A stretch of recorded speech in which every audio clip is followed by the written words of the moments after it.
अपना संबोधन दें। एक बार करताल ध्वनि के साथ पुनः स्वागत माननीय प्रधानमंत्री श्री नरेंद्र मोदी जी का।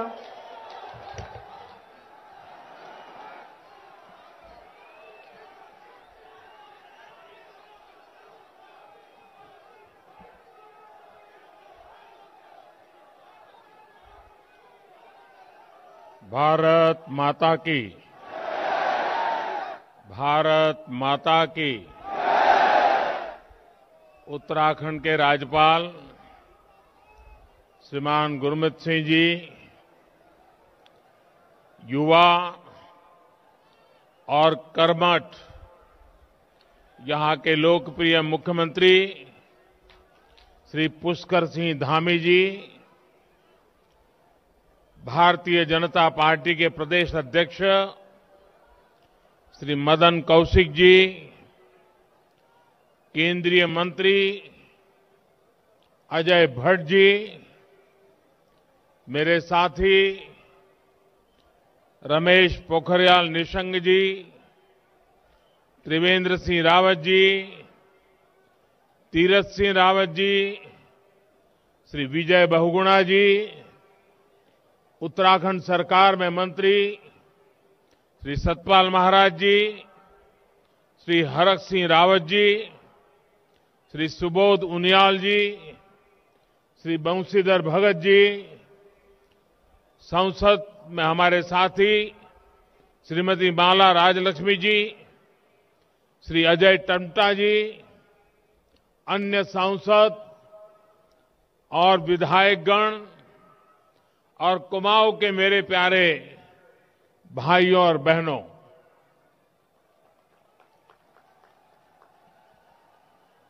वहां जो ऊपर है वो सब सलामत है ना? आपको सुनाई देता होगा। आप इतनी बड़ी मात्रा में वहां, कभी डर लगता है आगे मत बढ़ना भाई।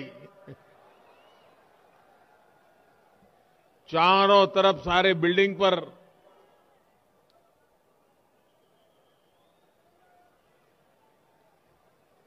आपका ये प्यार, आपका आशीर्वाद, इसके लिए मैं आपका बहुत बहुत आभारी हूं।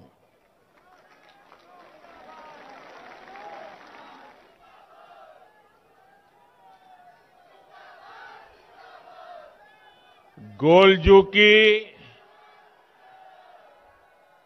यो पवित्र धरती कुमाऊं में आपू सबे भाई बहन को म्यार नमस्कार।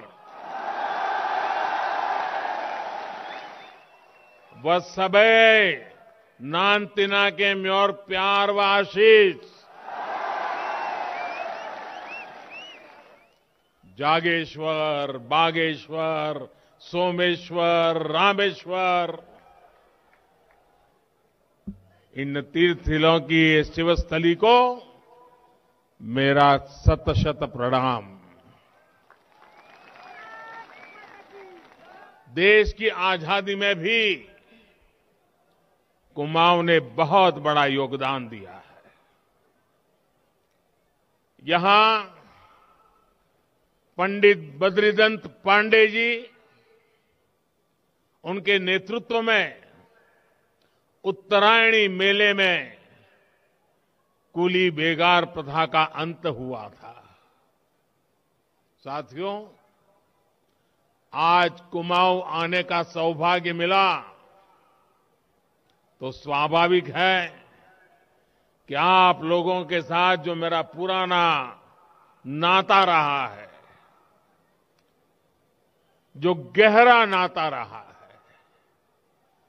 उसकी पुरानी यादें ताजा होना बहुत स्वाभाविक है। और इतनी आत्मीयता से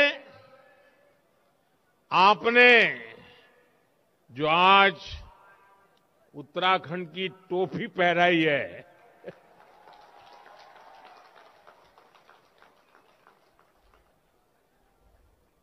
मेरे लिए इससे बड़ा गर्व क्या हो सकता है। मैं इसे छोटा सम्मान नहीं मानता हूं।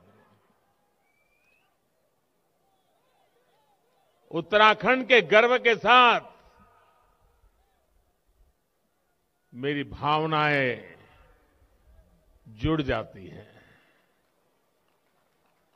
आज यहां 17,000 करोड़ रुपए से अधिक के विकास कार्यों का लोकार्पण और शिलान्यास हुआ है। ये सारे प्रोजेक्ट्स कुमाऊं के सभी साथियों को बेहतर कनेक्टिविटी, बेहतर स्वास्थ्य सुविधाएं देने वाले हैं। और मैं आपको एक और खुशखबरी आज देना चाहता हूं। हल्द्वानी वालों के लिए मैं नए साल की एक और सौगात लेकर आया हूं।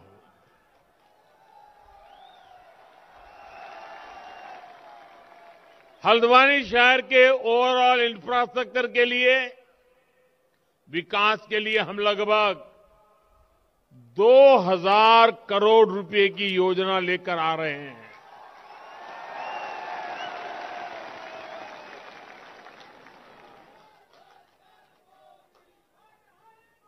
अब हल्द्वानी में पानी, सीवरेज, सड़क, पार्किंग, स्ट्रीट लाइट, सभी जगह पर अभूतपूर्व सुधार होगा। साथियों, इस दशक को उत्तराखंड का दशक बनाने के लिए तेज गति से ऐसे ही विकास कार्यों पर अनेक काम करने की जरूरत पर हमने जोर दिया है। और जब मैं कहता हूं कि ये उत्तराखंड का दशक है, तो ऐसे ही नहीं कह रहा हूं। ये जब मैं कह रहा हूं तो उसकी बहुत सारी वजह है। उत्तराखंड के लोगों का सामर्थ्य इस दशक को उत्तराखंड का दशक बनाएगा, ये मेरा पक्का विश्वास है।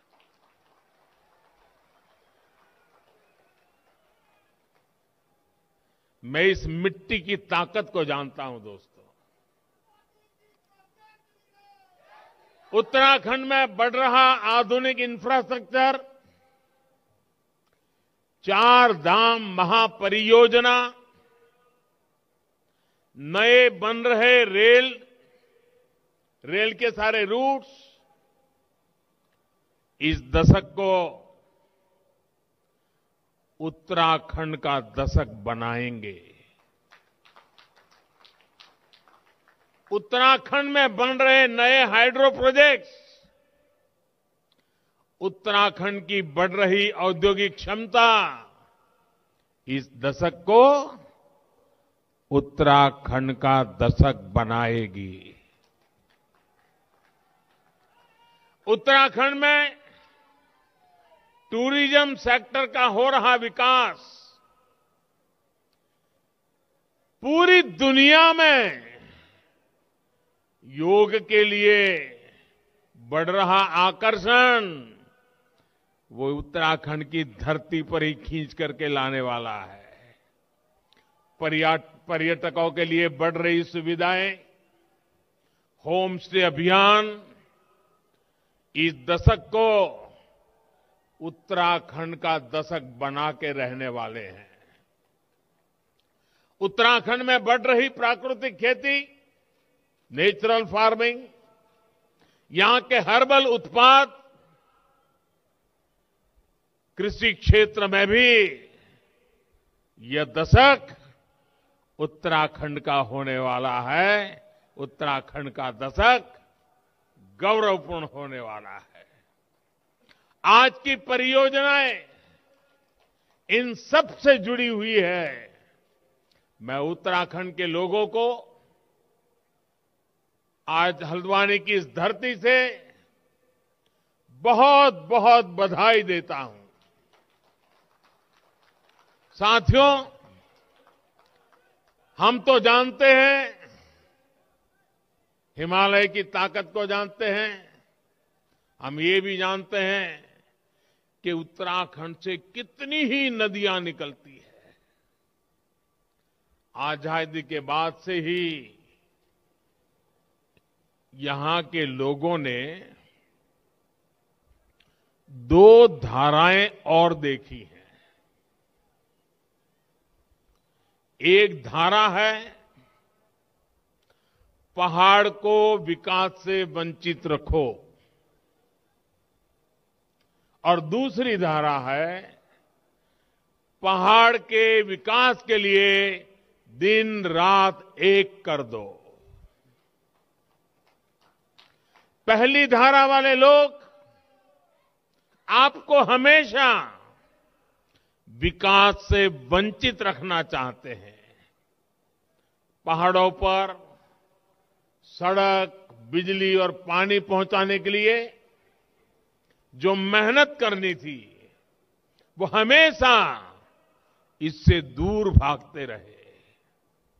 यहां के सैकड़ों गांवों की कितनी पीढ़ियां अच्छी सड़कों के अभाव में, अच्छी सुविधाओं के अभाव में ये हमारा प्यारा उत्तराखंड छोड़ करके कहीं और जाकर के बस गए।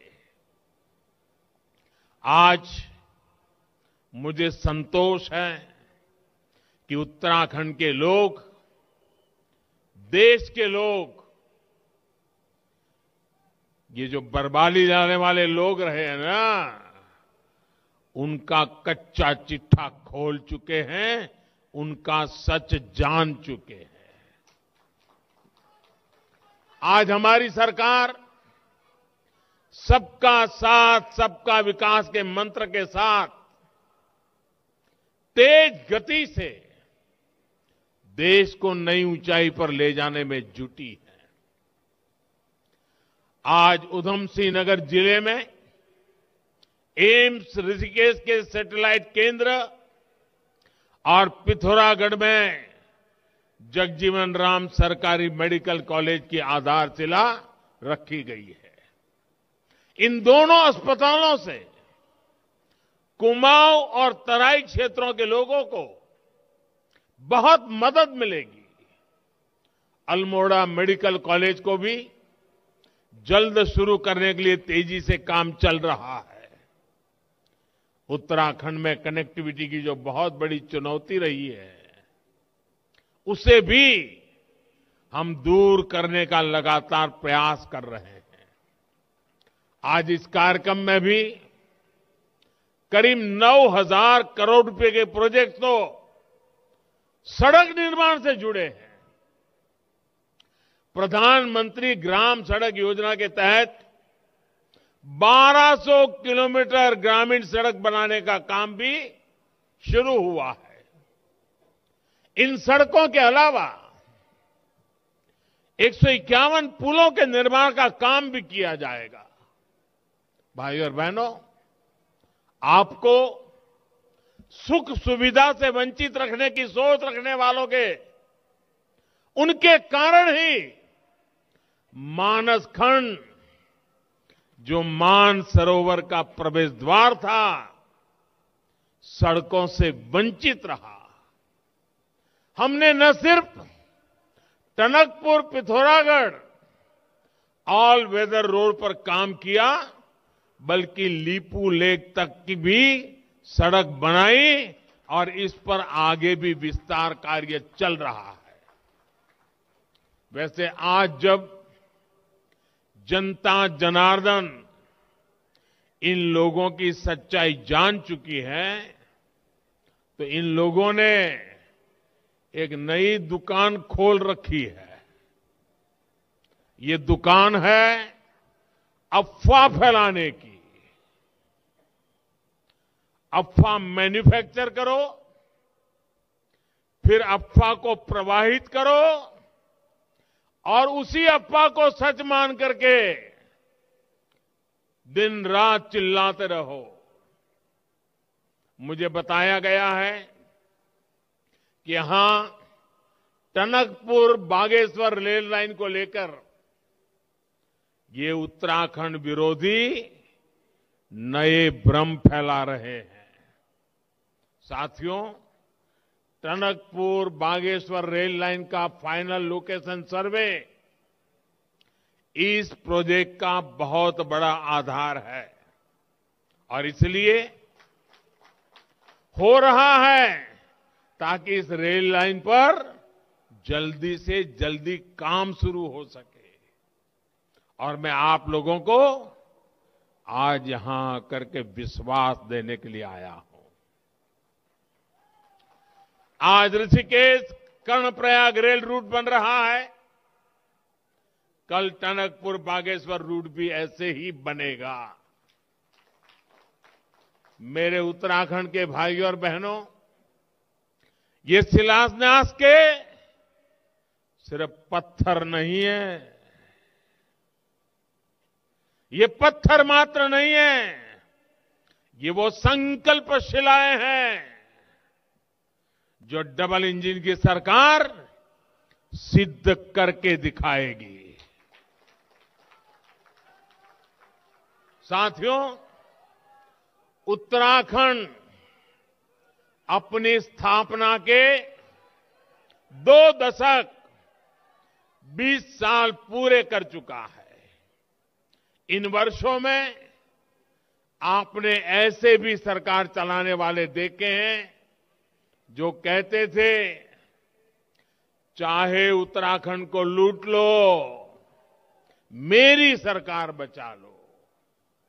इन लोगों ने दोनों हाथों से उत्तराखंड को लूटा।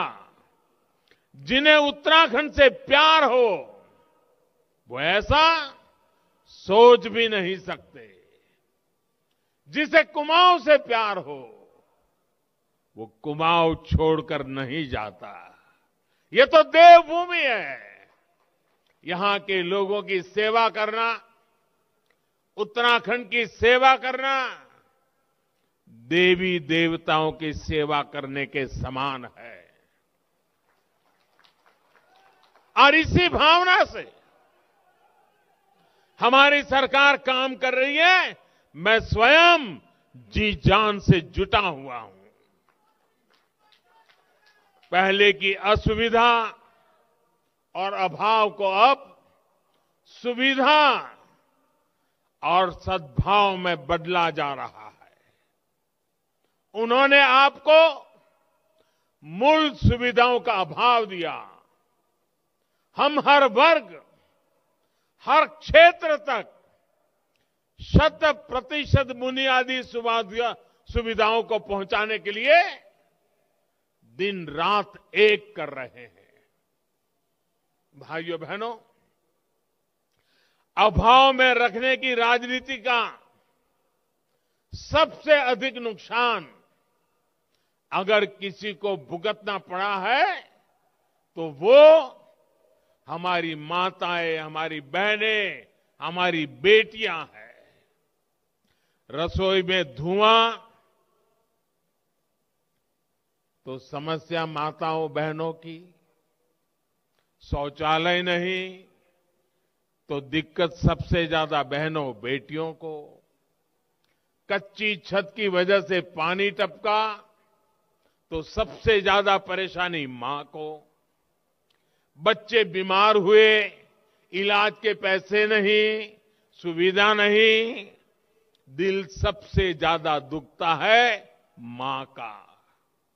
पानी के लिए सबसे ज्यादा परिश्रम और समय लगता है हमारी माताओं का, बहनों का। बीते 7 सालों में मातृशक्ति की इन समस्याओं को हमने जड़ से दूर करने का प्रयास किया है। जल जीवन मिशन, हर घर जल, हर घर नल से जल, ऐसा ही एक प्रयास है। 2 साल में इस मिशन के तहत देश के 5 करोड़ से अधिक परिवारों को पाइप से पानी दिया जा चुका है। आज भी जिन 70 से अधिक परियोजनाओं का शिलान्यास हुआ है, उससे 13 जिलों की बहनों का जीवन आसान होने वाला है। यही नहीं, हल्द्वानी और जगजीतपुर के आसपास के क्षेत्रों को भी पर्याप्त पानी का अब वो व्यवस्था भी पीने का पानी ये सुनिश्चित होगा। साथियों, जब हम किसी ऐतिहासिक स्थल पर जाते हैं तो वहां में बताया जाता है कि इस स्थान को इतने साल पहले बनाया गया था, ये इमारत इतनी पुरानी है। लेकिन दशकों तक देश का ये हाल रहा है कि बड़ी योजनाओं की बात आते ही हमारे यहां क्या कहा जाता है? हमारे यहां कहा जाता है, ये योजना इतने साल से अटकी है, ये प्रोजेक्ट इतने दशक से अधूरा है। पहले जो सरकार में रहे हैं, ये उनका परमानेंट ट्रेडमार्क रहा है। आज यहां उत्तराखंड में जिस लखवाड़ प्रोजेक्ट का काम शुरू हुआ है, उसका भी यही इतिहास है। आप सोचिए साथियों, उत्तराखंड में आज जो यहां लोग बैठे हैं, उनके 4 दशक बीत गए होंगे, ये बातें सुनते आए होंगे। आप जानकर के कथा भूल भी गए होंगे कि मसला क्या है। इस परियोजना के बारे में पहली बार 1976 में 76 में सोचा गया था।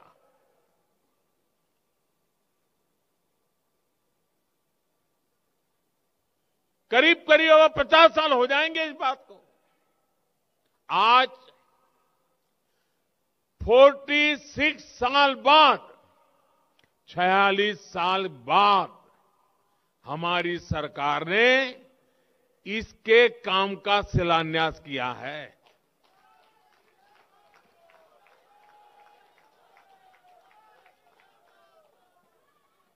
मैं जरा उत्तराखंड के भाइयों बहनों को पूछना चाहता हूं,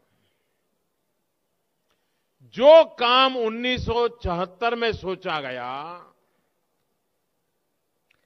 46 साल लग गए,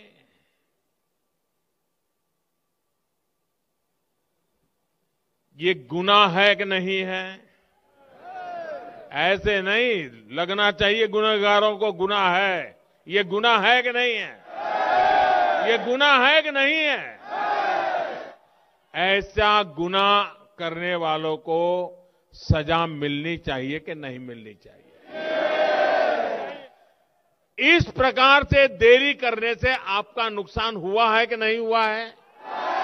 उत्तराखंड का नुकसान हुआ है कि नहीं हुआ है? 2-2 पीढ़ी का नुकसान हुआ है कि नहीं हुआ है? क्या ऐसे पाप करने वालों को भूल जाओगे क्या? ऐसा गुनाह करने वालों को भूल जाओगे क्या? या उनकी बड़ी बड़ी बातों से भ्रम में आ जाओगे क्या? कोई देश सोच नहीं सकता है साहब। करीब करीब 5 दशक तक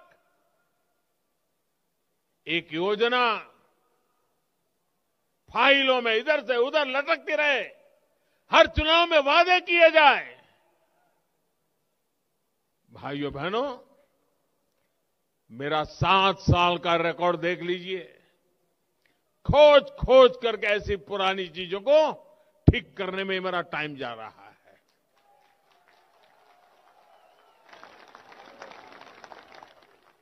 अब मैं काम को ठीक कर रहा हूं, आप उनको ठीक कीजिए।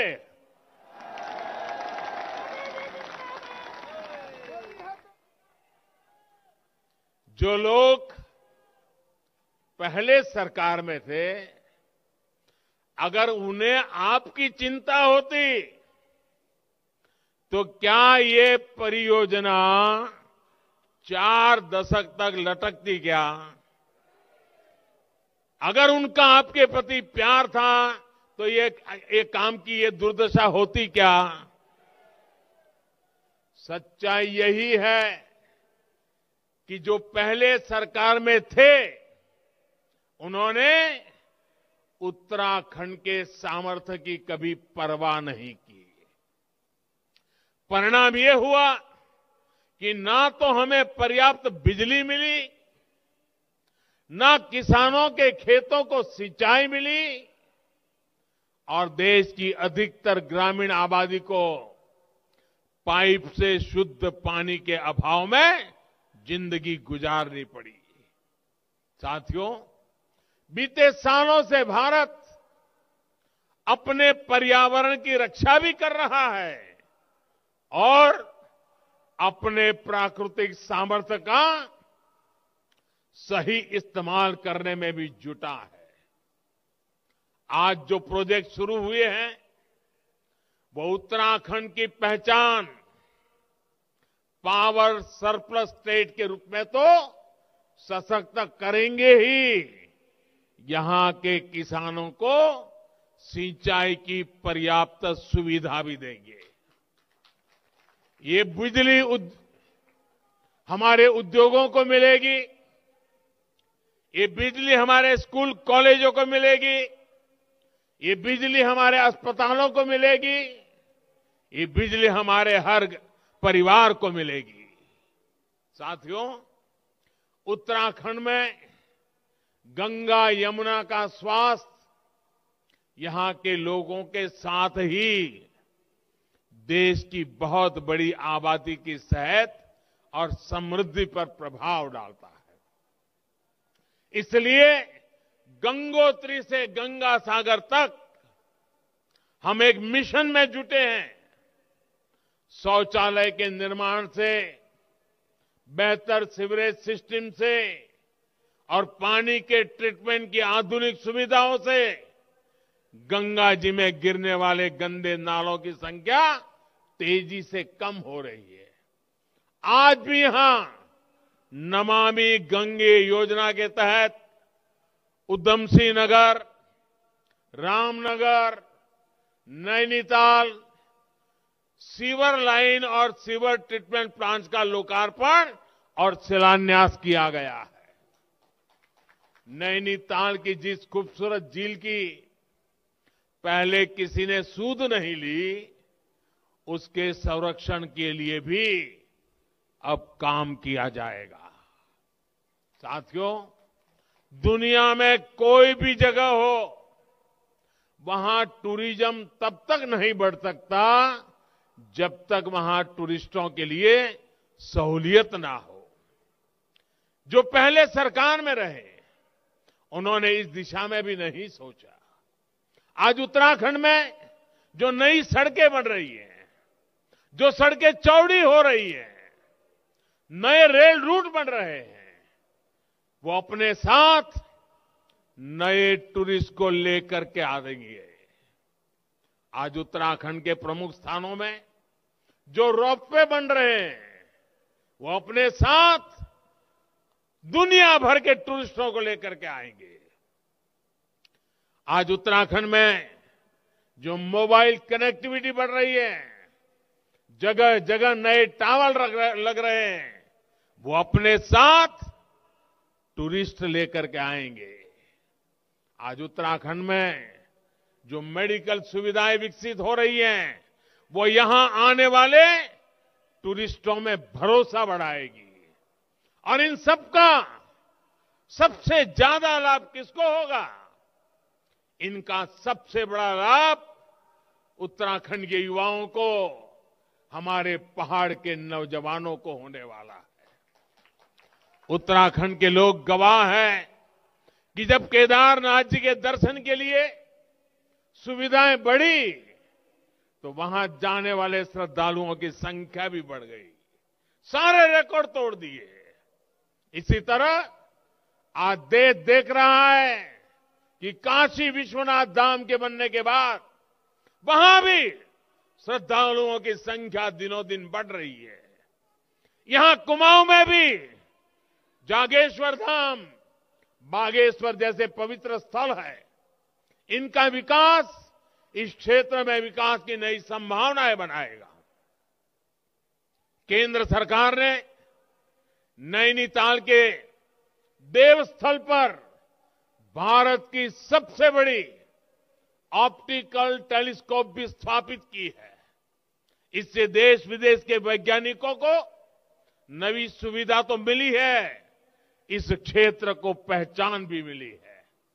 साथियों, आज विकास की योजनाओं में जितना पैसा डबल इंजन की सरकार खर्च कर रही है, उतना पहले कभी नहीं हुआ। जब ये सड़कें बनती हैं, नई इमारतें बनती हैं, पीएम आवास के घर बनते हैं, नए रेल रूट बनते हैं, तो उसमें स्थानीय उद्योगों के लिए, हमारे उत्तराखंड के उद्यमियों के लिए नई संभावनाएं बनती हैं। कोई उत्तराखंड का ही व्यापारी इनके लिए सीमेंट सप्लाई करता है, कोई उत्तराखंड का ही कारोबारी इनके लिए लोहा गिट्टी सप्लाई करता है, कोई उत्तराखंड का ही इंजीनियर इनकी डिजाइन से जुड़े कामों को आगे बढ़ाता है। विकास की ये योजनाएं आज यहां रोजगार के अनेकों अवसर बना रही है। उत्तराखंड के जो युवा अपने दम पर अपना रोजगार करना चाहते हैं, उनके साथ भी डबल इंजन की सरकार पूरी शक्ति के साथ खड़ी है। मुद्रा योजना के तहत नौजवानों को बिना बैंक गारंटी सस्ता लोन दिया जा रहा है। जो नौजवान खेती से जुड़े हैं, उन्हें किसान क्रेडिट कार्ड से मदद दी जा रही है। यहां पर छोटी दुकानदारी करने वाले भाइयों बहनों को स्वनिधि योजना के माध्यम से मदद मिल रही है। उत्तराखंड के गरीबों के लिए, मध्यम वर्ग के युवाओं के लिए हमारी सरकार ने बैंकों के दरवाजे खोल दिए हैं। वो अपने सपने पूरे कर सके, कोई बाधा उनके रास्ते में ना आए, इसके लिए हम जी जान से जुटे हुए हैं, दिन रात काम कर रहे हैं। यहां उत्तराखंड में आयुष और सुगंधित उत्पादों से उससे जुड़े हुए उद्योगों के लिए भी अनेक संभावनाएं हैं। देश और दुनिया में इसके लिए एक बहुत बड़ा बाजार है। काशीपुरा का एरोमा पार्क उत्तराखंड की इसी ताकत को बल देगा, किसानों को संबल देगा, सैकड़ों युवाओं को रोजगार देगा। इसी तरह प्लास्टिक औद्योगिक पार्क भी रोजगार के अनेक अवसरों का सृजन करेगा। भाई और बहनों, आज दिल्ली और देहरादून में सत्ता भाव से नहीं, सेवा भाव से चलने वाली सरकारें हैं। पहले की सरकारों ने सीमावर्ती राज्य होने के बावजूद कैसे इस क्षेत्र की अनदेखी की। ये राष्ट्र रक्षा के लिए संतानों को समर्पित करने वाली कुमाऊं की वीर माताएं भूल नहीं सकती है। कनेक्टिविटी के साथ साथ राष्ट्रीय सुरक्षा के हर पहलू को अनदेखा किया गया। हमारी सेना, हमारे सैनिकों को सिर्फ और सिर्फ इंतजार ही कराया गया। 1 रैंक 1 पेंशन के लिए इंतजार, आधुनिक अस्त्र शस्त्र के लिए इंतजार, बुलेट प्रूफ जैकेट जैसे जरूरी सुरक्षा कवच के लिए इंतजार, आतंकियों को करारा जवाब देने के लिए इंतजार। लेकिन ये लोग सेना और हमारे वीर सैनिकों का अपमान करने में हमेशा आगे रहे हैं, तत्पर रहे हैं। सेना को कुमाऊं रेजिमेंट देने वाले उत्तराखंड के वीर लोग इस बात को कभी भी भूल नहीं सकते। साथियों, उत्तराखंड तेज विकास की रफ्तार को और तेज करना चाहता है। आपके सपने ये हमारे संकल्प है। आपकी इच्छा हमारी प्रेरणा है और आपकी हर आवश्यकता को पूरा करना ये हमारी जिम्मेदारी है। डबल इंजन की सरकार पर आपका ऐसा ही आशीर्वाद इस दशक को उत्तराखंड का दशक बनाएगा। एक बार फिर विकास परियोजनाओं के लिए आप सबको, पूरे उत्तराखंड को मैं बहुत बहुत बधाई देता हूं, आपका हृदय से अभिनंदन करता हूं। पोरू बटीसाल 2022 उनेरू छो आपू सब उत्तराखंडीन के नई साले की बधाई तथा दगाड़ में उणु धुधुती त्यारे की लाए बधे। भारत माता की, भारत माता की, भारत माता की। बहुत बहुत धन्यवाद। माननीय प्रधानमंत्री श्री नरेंद्र मोदी जी का बहुत बहुत धन्यवाद कि आपने बहुमूल्य समय इस कार्यक्रम को दिया। वास्तव में मेहनत और पसीने की स्याही से जो लिखते हैं बुलंद इरादों को, उनके मुकद्दर के पन्ने कभी कोरे नहीं होते। हम सभी उत्तराखंड वासी देवभूमि उत्तराखंड से माननीय प्रधानमंत्री जी को तहे दिल से शुभकामनाएं एवं धन्यवाद देते हैं। चुनाव है लोकतंत्र की एकता का आधार, मतदान करके इसके महत्व को आओ करे साकार, क्योंकि हर बार की तरह इस बार फिर चमकेगी मोदी सरकार, मोदी सरकार, मोदी सरकार। भारत माता की, भारत माता की, भारत माता की।